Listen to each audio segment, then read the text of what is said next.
Добро утро и добре дојдовте во утринската емисија 24 од се срце. Од старите останало дека бракот и семејството се нешто свето кое што треба да се негува и чува.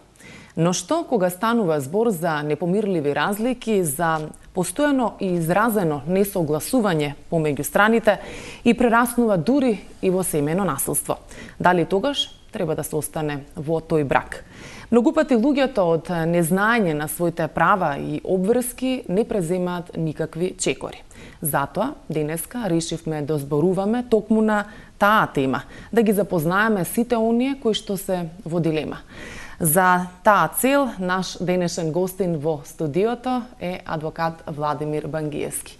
Добро утро, добре дојдовте во 24 од се срце. Добро утро, јас ви благодарам за поканата. За да дадеме вовед во денешната тема, би почнала со едно општо прашање, а тоа е кои се начините за престанување на бракот? Значи, начините за престанување на бракот во македонското законодавство се регулирани во нашиот закон за семејство. И таму во еден член пишува за начинот на престанок на брачната заедница. Природен начин на престанок на брачната заедница е со смртта на едниот брачен другар. Понатака, брачната заедница престанува со поништување на бракот, со правосилна судска пресуда од страна на надлежниот основен суд. Исто така, бракот престанува со развод, како најчест начин на престанок на брачната заедница и секако со прогласување на брачниот другар за умрен. Тоа се тие неколку начини на кои што престанува брачната заедница и кои што ги предвидува нашиот закон за семејство. Така, од кога дадовме веќе еден општ вовед на начините на престанување на бракот, еве да почнеме со првиот. Во кој случај може да дојде до поништување на бракот, кој може тоа да го побара и кој е начинот на негово поништување? Знаете, за да може бракот да биде полноважен, односно да произведува правно дејство, да се смета за правно валиден според нашето право, потребно е брачните другари да исполнуваат определени услови, кои што доколку не ги исполнуваат, бракот не може да се смета за полноважен. Исто така во Законот за семејство не се таксативно наброени условите за полноважност на бракот, меѓутоа истите се преточени во членови во кои што се наведени условите за да еден брак се смета за полноважен. И јас овдека ќе набројам неколку. Например, бракот е полноважен, односно не постојат брачни пречки доколку го склучат две лица од различен пол кои што имаат наполнето 18 години, односно кои што се полнолетни. Со исклучок, Основниот суд во Македонија, кој што е стварно и место надлежен, може да дозволи едно лице да склучи брак во вонпарнична постапка, ја дава таа дозвола и со наполнети минимум 16 години, доколку во рамките на самата вонпарнична постапка процени дека постојат услови со оглед на физичката, менталната зрелост на идниот брачен другар да дозволи склучување на брак на лице кое што не наполнило 18 годишна возраст. Секако дека лицата кои што склучуваат брак не смеат да бидат во роднински врски по права линија, странична линија до 4-ти степен, како и сродство по сватовство. Исто така, психофизичката зрелост, односно психофизичката состојба на лицата секако дека представува услов за склучување на брак, па така нашиот закон за семејство предвидува дека не може да склучи брак лице со умерени пречки во психичкиот развој, лице кое што не може да го свати значењето на брачната заедница и неговата суштина и така натака. Исто така, тоа што е интересно, брачна пречка, односно услов за склучување на полноважен брак е и тоа истиот да не биде склучен под присила или во заблуда. Тоа се некои од условите кои што се потребни да бидат да бидат исполнети за да можат две лица од различен пол да склучат полноважен брак пред надлежен државен орган. И сега некако се наметна прашањето дали правото за поднесување тужба за поништување на бракот преминува на наследниците на тужителот? Дали не, доколку постапката за поништување на брак не е поведена, меѓутоа доколку истата е поведена, наследниците можат да ја продолжат и да го докажуваат основот за поништување на брак, односно да докажуваат дека постојат брачни пречки кои што бракот го прават ништовен. Така. Освен поништување на бракот, рековме дека има и друг начин на престанок на бракот, а тоа е разводот на бракот. На кој начини може да се разведе бракот? Какви видови на разводи може да кажеме имаме? Па тоа е денеска, знаете, актуелна тема со оглед на поразителноста на судската статистика, колку развод на бракови постојат во денешно време. И еве за гледачите ќе кажам дека постојат условно два основа за престанок на бракот, значи не за негово поништување, значи за престанок на полноважно склучен брак.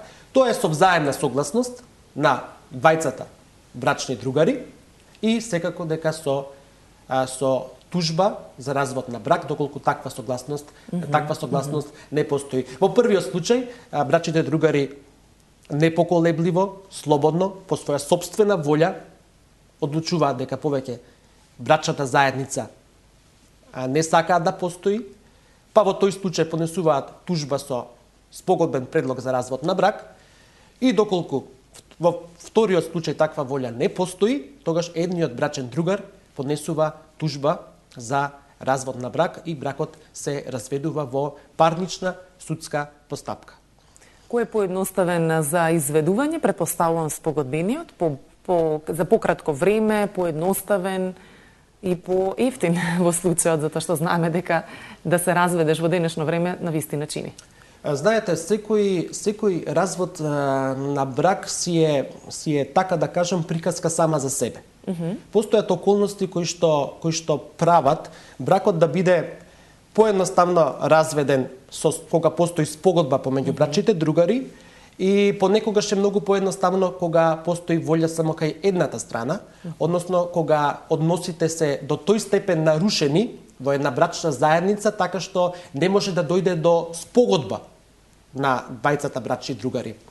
Пак ќе кажам, се зависи од околностите внатре во брачната заедница, меѓутоа и надворешните околности секако дека влијаат на тоа дали брачните другари ќе се одлучат со спогодба да престане постоечката брачна заедница или пак тие ќе одат со тужба за развод на брак. Околностите, кога велам, значи дополнително ги комплицираат постоењето на заеднички малолетни деца. Судот тука посебно води сметка, односно Центарот за социјална работа посебно води сметка за интересите на заедничките малолетни деца и улогата тука и на судот и на Центарот за социјална работа е зголемена во смисла на тоа да се штитат нивните права и нивните правни интереси. Од вашата практика, која што веќе 16-та година како работите како адвокат, што вели вашата практика? Кои се најчестите како причини за развод на бракот? Член 40 од Законот за семејство дава една генерална причина за разводот на бракот, бидејќи кај нас повеќе не постои тоа што порано постоеше утврдување на вина за распад на брачната заедница, односно за разводот на бракот.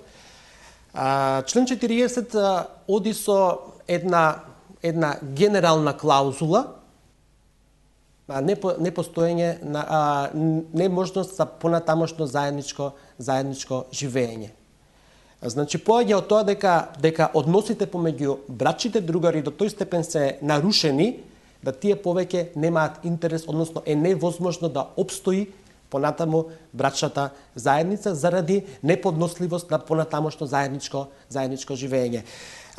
Генерално сметам дека најпрво бракот се распаѓа внатре, помеѓу самите брачни другари, односно доаѓа до такви несогласувања помеѓу нив, што брачната заедница станува веќе неподнослива за едниот или за двата брачни другари, меѓутоа секако дека надворештите околности можат дополнително да влијаат во на волјата на самите брачни другари да бракот едноставно се разведе, односно престане. Секако дека тука мислам на нивната економска состојба, заедничкото живење со родителите на едниот брачен другар, несогласување околу начинот на чување, воспитување, подигнување на нивните малолетни деца, неверство и така натака, сето тоа придонесува за распад на постоечката брачна заедница. Повторно ќе кажам, значи таа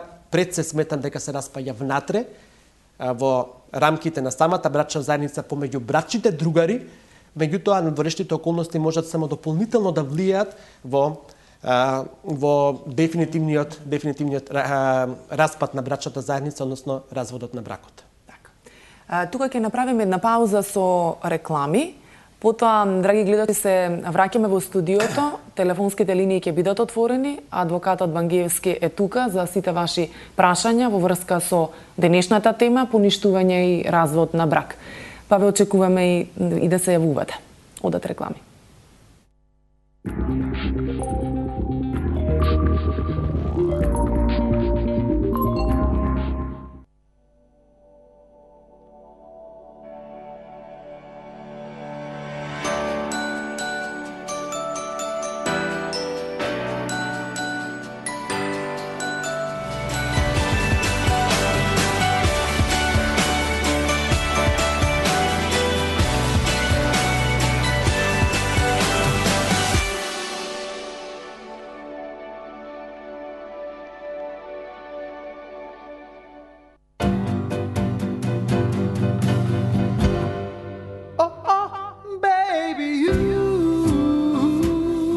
Кога едноставно не можеш да одолееш, потрошувачки кредит до 15.000 евра за 30 минути.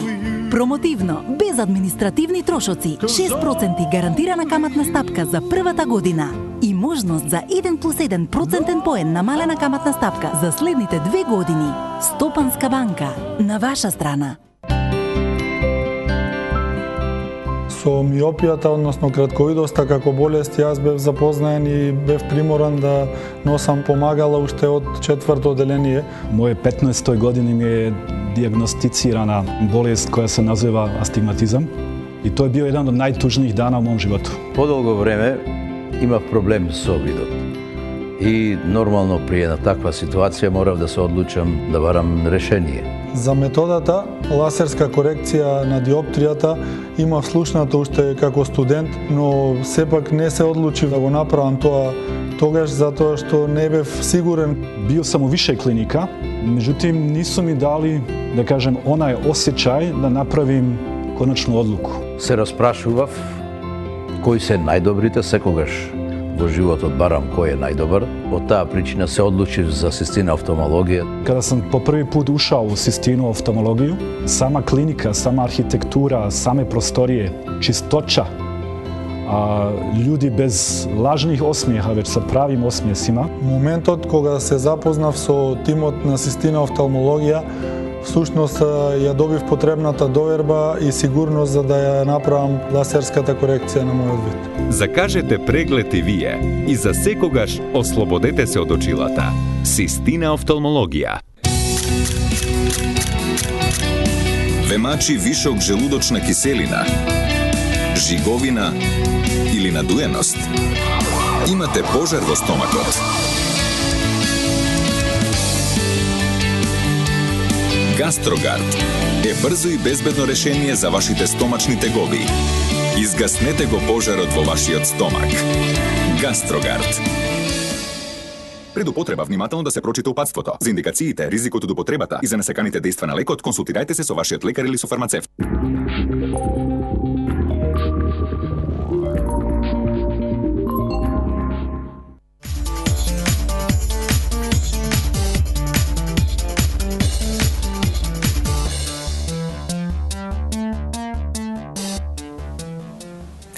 Вие се утринската емисија 24 од Сесрце. Денеска зборуваме на тема поништување и развод на брак со нашиот денешен гостин во студио, адвокатот Владимир Бангиевски.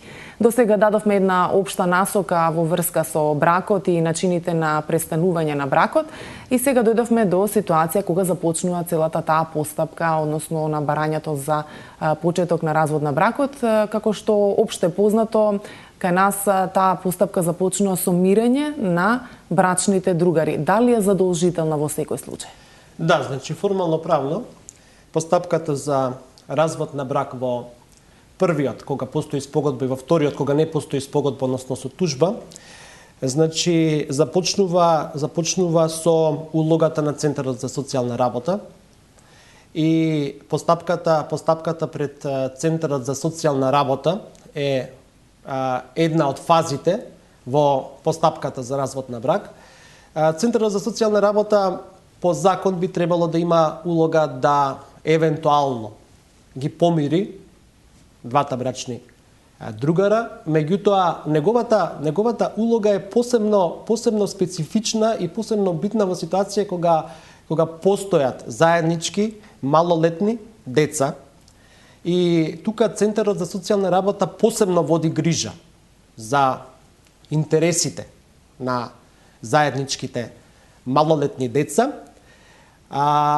Понатака продолжува пред надлежниот суд и тука постои задолжително рочиште како рочиште за обид за мирење на брачните другари. Доколку пред Центарот за социјална работа и на рочиштето за мирење на брачните другари помеѓу себе не се помират, не успее истото, тогаш дефинитивно се продолжува понатака во постапката за развод на брак. Само една мала напомена, без разлика што постапката е така концепирана, во многу ситуации се случува да истата само формално се помине, односно да улогата на Центарот за социјална работа во многу ситуации е само формална, односно рочиштето за обид за мирење на брачните другари е само формално, што сметам дека не би требало така да биде, со оглед на тоа што битни прашања за идниот живот на двата брачни другара и на нивните евентуално, ако постојат малолетни деца, е битна за понатамошниот развој на самите деца, а и за понатамошниот животен пат на двата брачни другара. Така што сметам дека во многу ситуации улогата на Центарот за социјална работа треба да биде уште понагласена и уште посуштински да се навлезе во самите причини пред се за развод на брак, а уште посуштински да се навлезе во тоа што понатака со заедничките малолетни деца, односно што понатака со нивниот психолошки и ментален развој. Бидејќи на крајот на краиштата тие се и најголемите, така да кажам, жртви на разводот на брак. Така сепак на крајот од краиштата децата ќе бидат доделени според некоја проценка, нели, кај еден од родителите, а другиот ќе може да ги гледа повремено, според тоа, нели, како е договорот. Сега, кои се правата и обврските на родителот на кој што не му се доделени децата? Во принцип, во зависност од возраста на децата, истите се доделуваат на мајката, меѓутоа да нема забуна, не значи дека родителот кому што не му се доделени заедничките деца, дека има помалку права од родителот кому што истите му се доделени. Баш напротив, значи без разлика на тоа што бракот веќе престанал со правосилна судска пресуда, двата родителя имаат еднакво и полно важно родителско право. Со тоа што на оној родител на кому што не му се доделени заедничките деца, има обврска да плаќа алиментација. Меѓутоа, многу често тоа се гледа еднострано. Родителот кому што му се доделени децата ја гледа само едната страна, плаќањето на алиментацијата, а многу често се противи на другите аспекти на вршењето на родителското право. Контактите со другиот родител, контактите со семејството на другиот родител, односно на родителот кому што не му се доделени заедничките деца и така натака и така натака. Да, секако битна најглавна обврска на родителот кому што не му се доделени заедничките малолетни деца е плаќањето на алиментација и таа е задолжителна. Неплаќањето на истата според кривичниот законник представува кривично дело кое што се гони по службена должност од страна на надлежниот јавен обвинител. Плаќањето на алиментацијата не зависи од имотната состојба на родителот кој што треба да ја плаќа алиментацијата. Многу често едниот брачен другар смета дека може да ја избегне алиментацијата со тоа што ќе приложува потврди од агенцијата за вработување дека е невработен, ќе приложува потврди од управата за јавни приходи дека нема никаков имот и така натака, меѓутоа постои став на Врховен суд дека алиментацијата е задолжителна и таа не зависи од тоа дали брачниот другар остварува некакви приходи, има ваква или таква имотна состојба или нема никаков имот. Се смета дека вршењето на родителското право се одразува и преку редовното плаќање на алиментацијата. И секако вториот момент. Дали ќе може гледачот да не чека на линија бидејќи го имаме? Добро утро. Добро утро. Повелете. Ме интересира дали родителот на кого не му се доделени децата е само негово алиментацијата или треба и некои други обврски да извршува во текот на годината. Добро. Како, например, роден ден, одење на одмор, завршување и почнување на школска година. Дали ги има и тие обврски или само алиментацијата покрива све? Добро. Благодарам. Ви благодарам и вам. Токму на ова прашање зборуваме во моментов. Стигнавме до негде со објаснувањето. Мислам дека гледачот прашува дали законски задолжителна е само алиментацијата или постои уште нешто што му е како законска обврска после разводот на бракот. Значи не. Алиментацијата е само една од обврските кои што ја има брачниот другар. Кажав, мислам дека пред самото јавување на гледачот, значи останатите контакти, останатите делови од вршењето на родителското право се и тоа како битни. Значи, кога двата родитела не се заедно, целта е да заедничките деца што помалку ја чувствуваат таа оддалеченост, односно тоа незаедничарење. Односно што помалку ги трпат последиците од разводот на бракот. Алиментацијата е само еден дел од вршењето на родителското право, пак ќе кажам. Останатото, непоследните контакти, одење на годишен одмор или патување во странство, живење со другиот брачен другар во определени денови, определени од Центарот за социјална работа, остварувањето на контактите со другите роднини на брачниот другар кому што не му се доделени децата, е исто така многу битно. Меѓутоа, знаете што? Се е оставено на крајот на криштата и на совеста на двајцата брачни другари. Најлоша ситуација постои кога и после разводот на бракот постои така да речам војување помеѓу двата поранешни брачни другари и тоа најчесто го прават преку нивните заеднички деца. Токму во овој момент на завршување на мислата имаме уште еден гледач. Добро утро, кој ни се јавува? Добро утро. На телефон од Демирки се јавувам. Да, повелете, имате прашање до адвокатот? Вака сега, јас имам ќерка разведена. Добро. 8 години ги плаќа децата, а не ги гледа. Ме интересира човекот сега што го гледам службеникот онде, по социјално што зборува, да ми одговори само на ова прашање. Дали мајката не ги гледа децата, а ги плаќа. Кај е тој закон? Од Демирки се сум лично. Ќерка ми е вработена во здравствен дом. Добро. Ви благодарам. Само тоа прашање ве молам одма да се одговори. Дали децата не живеат со мајката? Предпоставувам дека е така. Децата се кај таткото доделени, а мајката е вработена, и таткото е вработен, мајката ги плаќа, а не ги гледа децата. 8 години ги нема видено. Добро. Ви благодарам на јавувањето.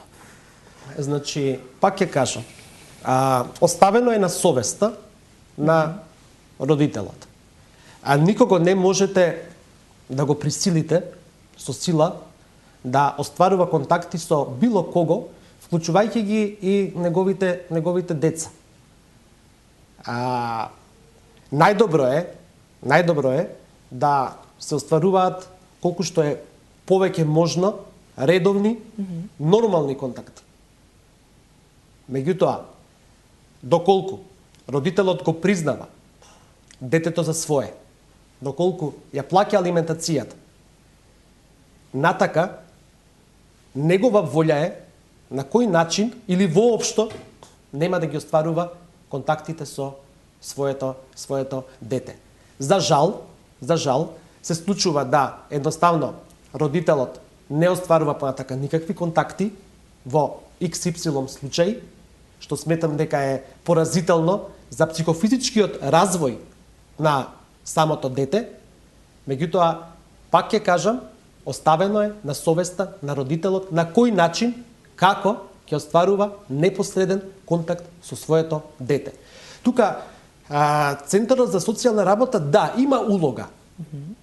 Тој ги уредува со посебни одлуки односите помеѓу родителот на кого што не му се доделени малолетните деца и самите деца. Во смисла на тоа, гледање за викенди или преку еден викенд, одење на годишен одмор, преспивање кај родителот и така натака. Но не може никој, вклучувајќи го ни Центарот за социјална работа, да му наложи нешто ако тој навистина тоа не го прифаќа, а не е негова законска обврска. Законска обврска е да ја плаќа алиментацијата и да го почитува редоследот на остварувањето на контактите со своето дете. Меѓутоа, на крајот на криштата, ако навистина не сака, и покрај тоа што постои одлука на Центарот за социјална работа за начинот на остварување на тој контакт, не може да го натера никој. А што во овој случај кога, еве, како гледачкава, децата живеат кај таткото, мајката е таа која што плаќа алиментација, а е оневозможено да ги гледа своите деца? Каде таа да си ја побара својата правда? Значи, Центарот за социјална работа во решение го уредува начинот на остварувањето на контактот и тоа го прави на начин на кој што смета дека е најповолен за самите деца. Односите помеѓу поранешните братчи другари или односите помеѓу родителите и децата не се забетонирани односи. Значи, дадени еднаш за секогаш. Бидејќи животот постојано се менува и постојано се менуваат околностите, се менува возраста на родителите, на децата, се менуваат односите и така натака.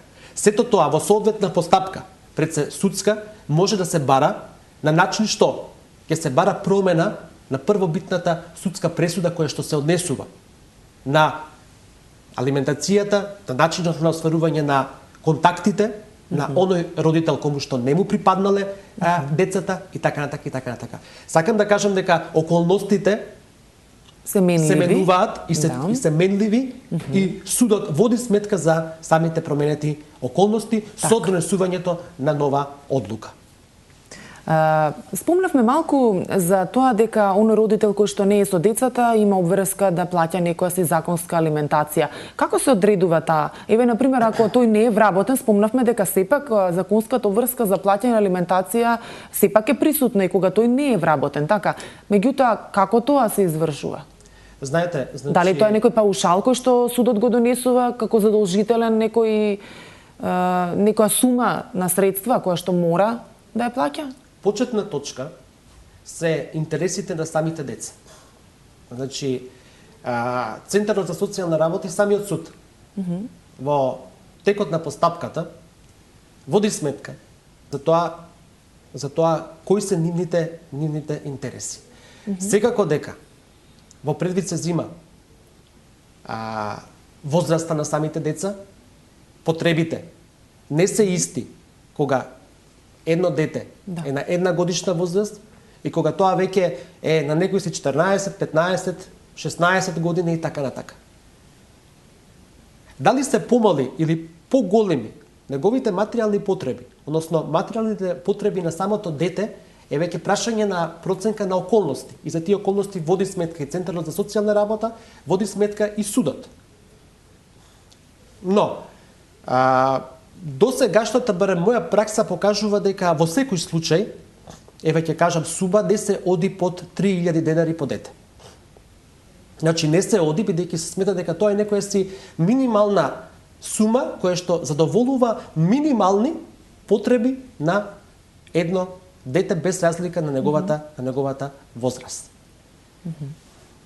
Навистина не разбирам ситуација каде што родителот избегнува алиментација, сметајќи дека тие пари ги дава на другиот родител, а тоа не е точно, бидејќи тие пари се за неговото дете. Да. Избегнувањето на плаќање на алиментација и на тој начин светење на другиот брачен другар сметам дека е неприфатливо и според мене неразумно. Бидејќи на крајот на краиштата тоа е сепак негово дете. И сосема на крај, пошто веќе сме пред одјава, дали е казниво неплаќањето на алиментација? Накратко. Значи неплаќањето на алиментација во кривичниот законник на Република Македонија представува кривично дело кое што се води од страна на надлежен јавен обвинител по службена должност. И во кривичниот законник се предвидени казни за неплаќање на алиментацијата. Адвокат Владимир Бангевски, ви благодарам на вашето гостување во утринската програма 24 од Сесрце. Благодарам и на вас. Тоа беше се денеска од утринската програма. Времето летна многу брзо, меѓутоа се гледаме во следна прилика со нова тема. Ви благодарам, пријатно.